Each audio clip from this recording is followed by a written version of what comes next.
ఈ టైంలో కార్ ఆగింది ఏంటి?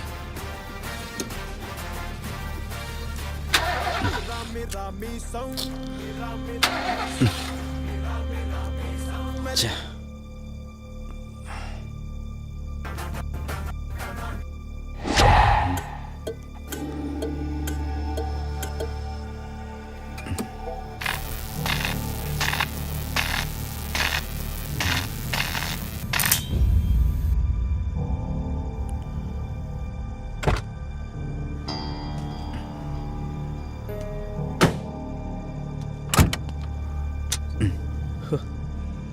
షిట్. ఈ టైంలో వాటర్ ఎక్కడ దొరుకుతుంది?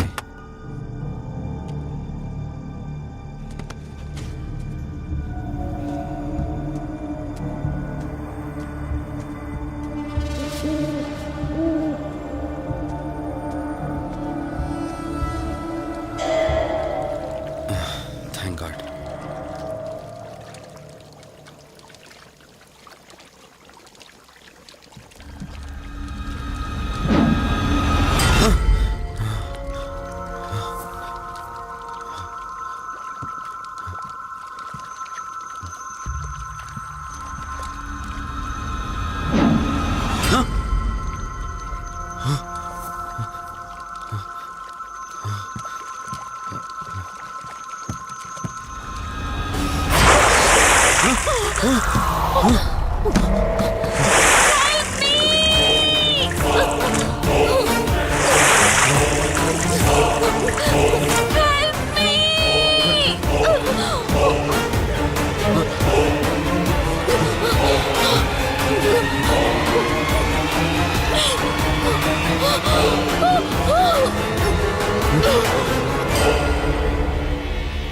తనకి ఎలా ఉందిరా?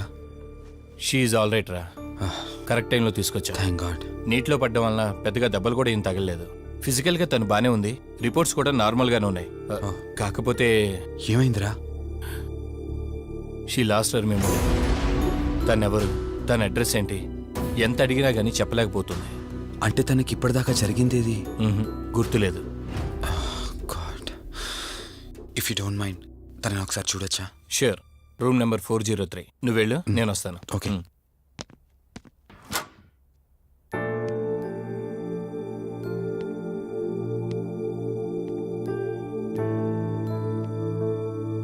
హాయ్ అండి. మిమ్మల్ని సేవ్ చేసింది నేనే. బై ద వే, నా పేరు కార్తిక్. డాక్టర్ చెప్పారు మీకు జరిగింది ఏది గుర్తులేదని. మీ వాళ్ళ గురించి నేను కనుక్కుంటాను. మీరు రెస్ట్ తీసుకోండి.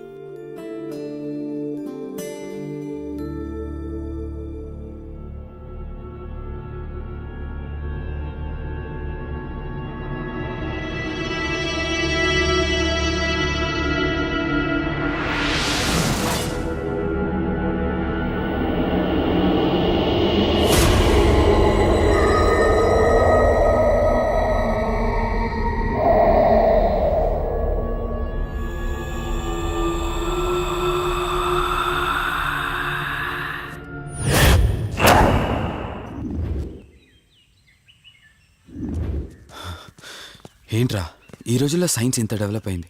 ఆ అమ్మాయి నార్మల్ కండిషన్లోకి తీసుకొచ్చే దారేం లేదంటావా? అవునరా, నువ్వు చెప్పింది కూడా కరెక్టే. అప్పుడప్పుడు ఇలాంటి కేసెస్ వస్తే మా డాక్టర్స్ కూడా సవాల్గా ఉంటుంది. అంటే ఎన్ని రోజులు పట్టచ్చు? ఎగ్జాక్ట్గా ఇన్ని రోజులని చెప్పలేం కానీ ఒక్కోసారి వన్ డేలోనే గుర్తుకొచ్చేయచ్చు. కొంచెం క్రిటికల్ అయితే ఓ 4 రోజులు పట్టచ్చు. సమ్ టైమ్స్ లైఫ్ లాంగ్ గుర్తు రాకపోయినా ఆశ్చర్యపోకర్లేదు. అంటే మనం ఏం చేయలేమా? చేయలేమని కాదురా, మన ప్రయత్నం మనం చేద్దాం. ఎందుకని మంచిది, పోలీస్ కంప్లైంట్ ఇద్దాం. అది కాదురా, పోలీస్ కంప్లైంట్లు అది ఇది అంటే ఈ కేసులు ఇంట్రాగేషన్లు అన్నీ ఉంటాయి. అవసరం అంటావా? తప్పదురా, అసలే యాక్సిడెంట్ కేసు. పోలీస్ కంప్లైంట్ ఇవ్వకుండా మేము ట్రీట్మెంటే స్టార్ట్ చేయకూడదు. నువ్వు నా ఫ్రెండు కాబట్టి రిస్క్ చేశాను.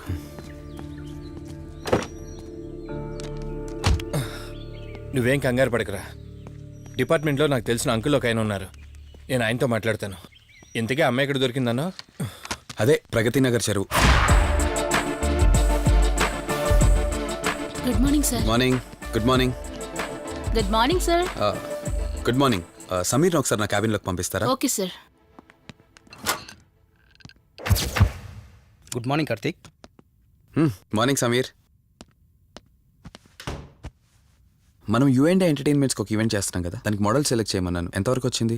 ఆల్రెడీ కొన్ని వీడియోస్ చూసి ఓ మోడల్ను ఫైనల్ చేశాను కార్తీక్. ఓ మీకు మెయిల్ చేశాను, మీరు ఓసారి చూస్తే. Okay, sure.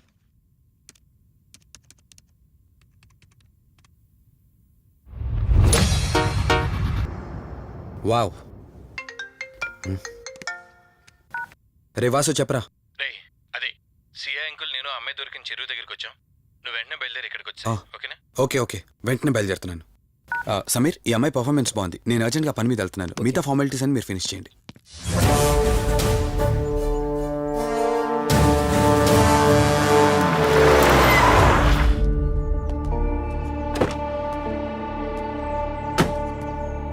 అంకుల్, నేను చెప్పాను కదా నా ఫ్రెండ్ కార్తీక్.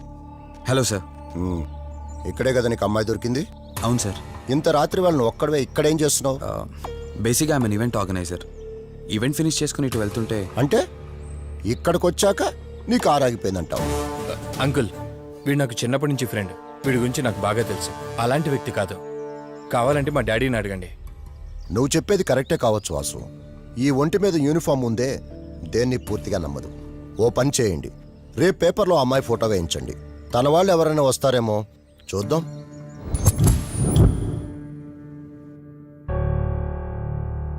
మీ ఫోటోనే. మీరు గతం మర్చిపోయారు కదా, మీకు సంబంధించిన వాళ్ళు ఎవరైనా వస్తారేమో అని చిన్న ప్రయత్నం.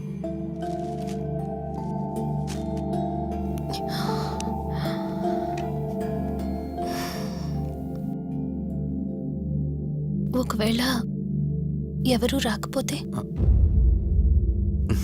అయ్యో, అలా అంటారేంటండి?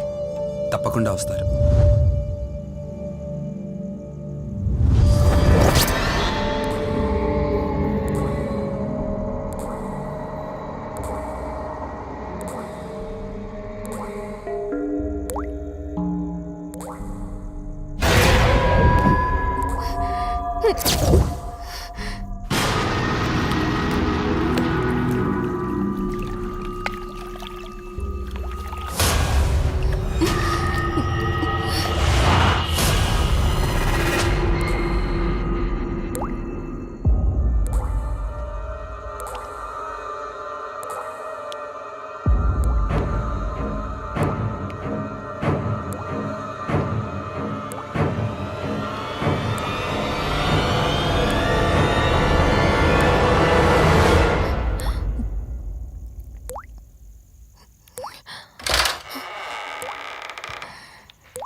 ఎవరు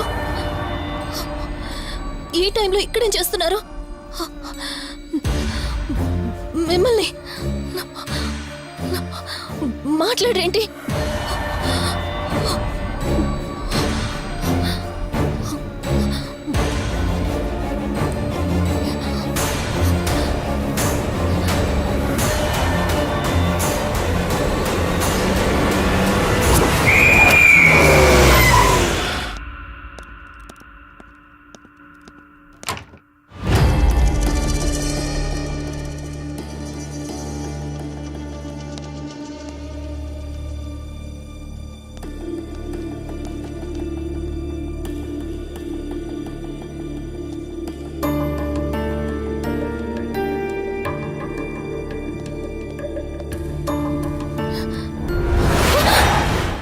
ఏయ్, నేను కార్తిక్ని. ఏం సడన్గా అలా ఉలిక్కి పడ్డారు? భయంగా ఉంది కార్తీక్. ఏదో తెలియని భయం నన్ను వెంటాడుతోంది. కలని తెలిసినా మనసు నమ్మట్లేదు. ఇక్కడే ఉందామంటే ధైర్యం చాలట్లేదు. మర్చిపోయిన గతం కంటే నా ఒంటరితనం నన్ను ఎక్కువ భయపెడుతోంది. నన్ను ఇక్కడి నుంచి వేరే చోటికి తీసుకువెళ్ళగలవా కార్తీక్? భయంగా ఉంది కార్తీక్. మర్చిపోయిన గతం కంటే నా ఒంటరితనం నన్ను ఎక్కువ భయపెడుతోంది. నన్ను ఇక్కడి నుంచి వేరే చోటికి తీసుకువెళ్ళగలవా కార్తీక్? రేయ్, నీకేమైనా పిచ్చా? ఆ అమ్మాయిని ఇంటికి తీసుకెళ్తానంటేవేంటి? ఆ అమ్మాయి ఎక్కడి నుంచి వచ్చిందో ఎవరో కూడా తెలీదు. రేయ్, తను ఎవరు ఏంటని కాదురా. నువ్వైతే డాక్టర్గా తనని ట్రీట్ చేసి డిశ్చార్జ్ చేస్తావు. ఆ తర్వాత తను ఎక్కడికి వెళ్తుంది? ఇప్పటికే పేపర్లో యాడ్ ఇచ్చి చాలా రోజులు అవుతోంది. వాళ్ళ బంధువులంటూ ఇప్పటికొచ్చి ఒక్కరు రాలేదు. నువ్వు కూడా బంధువు కాదు కదరా, అనవసరంగా రిస్క్ తీసుకోకు. చూడు, నేను సిఐతో మాట్లాడతాను. రేపే అమ్మాయిని స్వచ్ఛంద సంస్థలోనే జాయిన్ చేస్తారు. ఆ తర్వాత ఏం చేయాలన్నది కూడా వాళ్ళే ఆలోచిస్తారు. ఇందాక నువ్వు అడిగావే బంధువా అని. హెల్ప్ చేయడానికి ఎటువంటి బంధం అవసరం లేదురా. ఆ రోజు ఆ అమ్మాయి నా చేయి పట్టుకున్నప్పుడు కొన్ని వందల ప్రశ్నలు పుట్టేరా. కానీ ఎప్పుడైతే ఆ అమ్మాయి కళ్ళలోకి చూశానో ఆ ప్రశ్నలన్నీ మాయమైపోయాయి. ఇలాంటి పరిస్థితుల్లో ఆ అమ్మాయిని ఒంటరిగా వదిలేసి చేతులు దులుపుకోవడం నాకు ఇష్టం లేదురా. రేయ్, ఫ్రెండ్గా చేయగలిగితే నాకు హెల్ప్ చేయి. ఆ సీఏతో మాట్లాడి ఎటువంటి ప్రాబ్లం రాకుండా చూసుకో.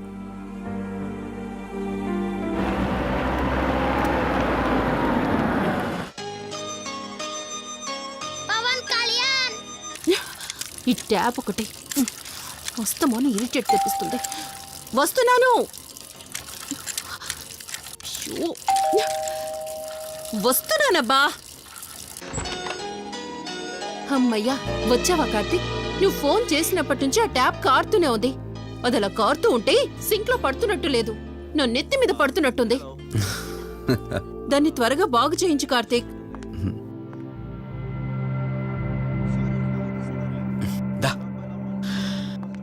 నేను చెప్తూ ఉంటానే, తనే మా వదిన. అన్నయ్య ఎప్పుడు ఫుల్ బిజీగా టూర్స్ తిరుగుతుంటాడు, కానీ మా వదిన మాత్రం నన్ను సొంత కొడుకులా చూసుకుంటుంది. ఇంతకీ ఈ అమ్మాయి చెప్పలేదు కదా, తను నా ఫ్రెండ్. హాస్పిటల్ పని మీద వచ్చింది వదిన. తన పేరు Anyhow, I'm Siddharth Roy. Madhumati. Madhumati. కొన్ని రోజుల పాటు మన ఇంట్లోనే ఉంటుంది. సరే, తనని పైకి తీసుకువెళ్ళి రూమ్ చూపించు. సరే, నువ్వు వెళ్ళమ్మా. రా.